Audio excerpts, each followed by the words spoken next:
সংস্কার শেষে নির্বাচন ও নির্বাচিত সরকারের কাছে ক্ষমতা হস্তান্তরে সরকারের লক্ষ্য, বললেন ডক্টর ইউনূস। ফিলিস্তিনিদের প্রতি সমর্থন। গাজীপুর আশুলিয়া আজও অশান্ত, অনাকাঙ্ক্ষিত ঘটনার কারণ গুজব, বললেন উপদেষ্টা। পরিকল্পিত অস্থিরতা অভিযোগ বিরুদ্ধে।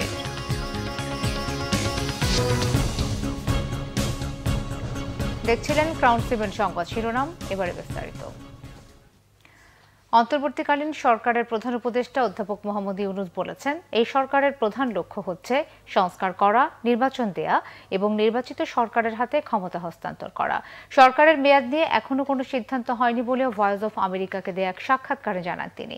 এছাড়া ভারতের সাথে সম্পর্ক, রোহিঙ্গা ইস্যুতেও সরকারের অবস্থান স্পষ্ট করেন ডক্টর ইউনূস।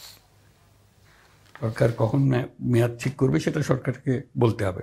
সরকার না বলা পর্যন্ত তো সেটা সরকারের মেয়াদ হচ্ছে না। মানে সরকার বলতে তো আমাদেরই বলতে হবে, আমাদেরকে বলতে হবে। আমাদের মুখ থেকে যখন শুনবেন তখন সেটাই হবে তারিখ। তাহলে উপদেষ্টা পরিষদ এখনো এই ব্যাপারে কোনো সিদ্ধান্ত নেই। আমরা আলোচনা করেছি কিন্তু সিদ্ধান্ত নেয়নি। যে বললাম, আমাদের নতুন করে সব গড়তে হবে। সবকিছু ধ্বংস করে দিয়ে গেছে আগের সরকার, কাজে সেই ধ্বংসস্তূপ থেকে এখন আমাদের নতুন পুনর্জাগরণ করতে হবে। তো সেটার জন্য প্রত্যেক ক্ষেত্রেই আমরা কমিশন গঠন করে যাচ্ছি। এটা 6টা কমিশন করেছি, আরও নতুন কমিশন আসছে। তার মধ্যে একটা কমিশন হল সংবিধান সংশোধনের বিষয়ে সারা দেশে একমত।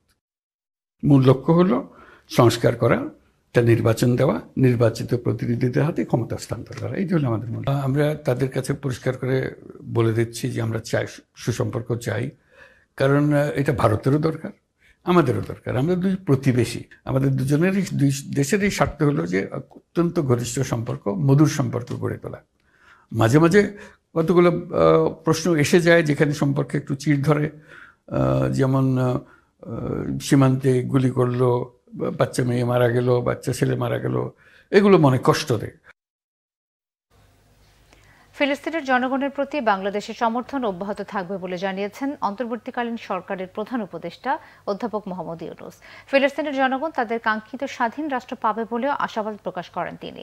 সকালে রাষ্ট্রীয় অতিথি ভবন যমুনায় ফিলিস্তিনের রাষ্ট্রদূত ইউসেফ রামাদান দেখা করতে এলে প্রধান উপদেষ্টা এসব কথা বলেন।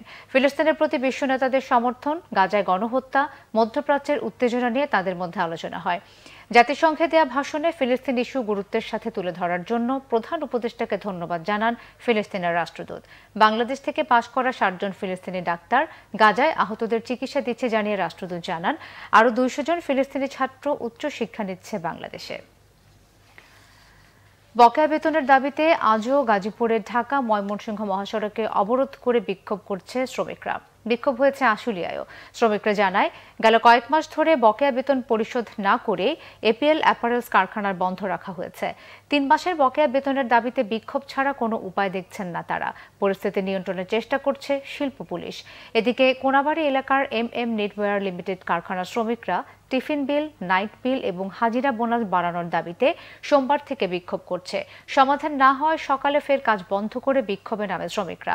বিচ্ছিন্নভাবে বেশ কয়েকটি কারখানা বন্ধ ছাড়া বাকি 98% কারখানায় উৎপাদন প্রক্রিয়া স্বাভাবিক রয়েছে। অন্যদিকে ঢাকা টাঙ্গাইল মহাসড়কের আশুলিয়ার বাইপাইল এলাকায় মহাসড়ক অবরোধ করে বার্স গার্মেন্টসের শ্রমিকরা বকেয়া বেতন পরিশোধের দাবি জানান তারা। এ সময় মহাসড়কে তৈরি হয় তীব্র যানজটের, চরম ভোগান্তিতে লাখ লাখ মানুষ। সারা দেশের আইনশৃঙ্খলা পরিস্থিতি খুব ভালো না হলেও সন্তোষজনক বলেছেন স্বরাষ্ট্র উপদেষ্টা অবসরপ্রাপ্ত লেফটেন্যান্ট জেনারেল জাহাঙ্গীর আলম চৌধুরী। সচিবালয়ে তিনি একথা বলেন। স্বরাষ্ট্র উপদেষ্টা বলেন, আসন্ন দুর্গাপূজা অতীতের যে কোনো সময়ের চেয়ে নির্বিঘ্ন হবে। এজন্য যা যা প্রয়োজন সবই করা হবে। জানান, পার্বত্য চট্টগ্রামের পরিস্থিতির উন্নতি হচ্ছে। মাদকের অপব্যবহার ও মাদক চোরাচালান রোধে সরকার কঠোর হবে। বলেন, নতুন পুলিশ নিয়োগ হচ্ছে 2-1 দিনের মধ্যেই। আনসারও নিয়োগ হবে। যারা কাজে যোগ দেয়নি তারা আর পুলিশ না, ক্রিমিনাল বলেও মন্তব্য করেন স্বরাষ্ট্র উপদেষ্টা। এদিকে শ্রম কর্মসংস্থান উপদেষ্টা আসিফ মাহমুদ সজীব ভুইয়া বলেছেন, শিল্পাঞ্চলে আইনশৃঙ্খলা বাহিনী ধৈর্যের সাথে কাজ করছিল, কিন্তু গুজবের ফলে সোমবার অনাকাঙ্ক্ষিত ঘটনা ঘটে। যেসব মালিক বেতন না দিয়ে শ্রমিক অসন্তোষ সৃষ্টি করেছে তাদের খুঁজে বের করে আইনের আওতায় আনা হবে বলে হুঁশিয়ারি করে দেন আসিফ মাহমুদ। ছাত্র জনতার বিপ্লবকে ব্যর্থ করতে পোশাক খাতে পরিকল্পিতভাবে অস্থিরতা তৈরির চেষ্টা চলছে বলে অভিযোগ করেছেন বিএনপির সিনিয়র যুগ্ম মহাসচিব রুহুল কবির রিজভী। তিনি বলেন, আওয়ামী লীগের নেতাদের মালিকানাধীন গার্মেন্টস কারখানা থেকে এই অস্থিরতা তৈরি হচ্ছে। নয়াপল্টনে ছাত্র জনতার আন্দোলনে হতাহতদের আমরা বিএনপি পরিবারের উদ্যোগে সহায়তা প্রদান অনুষ্ঠানে একথা বলেন রিজভী। আরও বলেন, শেখ হাসিনা 15 বছর ক্ষমতায় থেকে বিএনপির নেতাকর্মীদের হত্যা নির্যাতনের পথ বেছে নিয়েছিলেন। এজন্য আইনশৃঙ্খলা বাহিনীকে ব্যবহার করা হয়। বিএনপির এই নেতা বলেন, ক্ষমতা ছাড়ার পর নিজের বন্দোবস্ত করার পরিকল্পনায় দুর্নীতির মাধ্যমে টাকা পাচার করেছেন শেখ হাসিনা। উপদেষ্টা পরিষদের ভয় কিসের, কারা নিয়ন্ত্রণ করছে, এমন প্রশ্ন তার। প্রশাসনের সর্বত্র আওয়ামী লীগের লোকেরা অবস্থান করে চক্রান্ত করছে। এটা করে আর পার পাবে না, প্রভুরাও আওয়ামী লীগকে রক্ষা করতে পারবে না বলে মন্তব্য করেন রিজভী। বিএনপি নেতা ডাক্তার শাহাদাতকে চট্টগ্রাম সিটি কর্পোরেশনের মেয়র ঘোষণা করেছে আদালত। নির্দেশ দেওয়া হয়েছে আগামী 10 দিনের মধ্যে গেজেট প্রকাশের।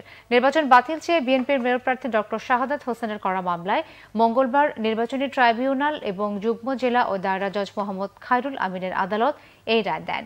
2021 সালের 24 ফেব্রুয়ারি চট্টগ্রাম সিটি কর্পোরেশন নির্বাচনের কারচুপি ও ফল বাতিল চেয়ে মেয়র প্রার্থী ডাক্তার শাহাদাত হোসেন নির্বাচন কমিশনার সহ 9 জনের বিরুদ্ধে মামলা করেন।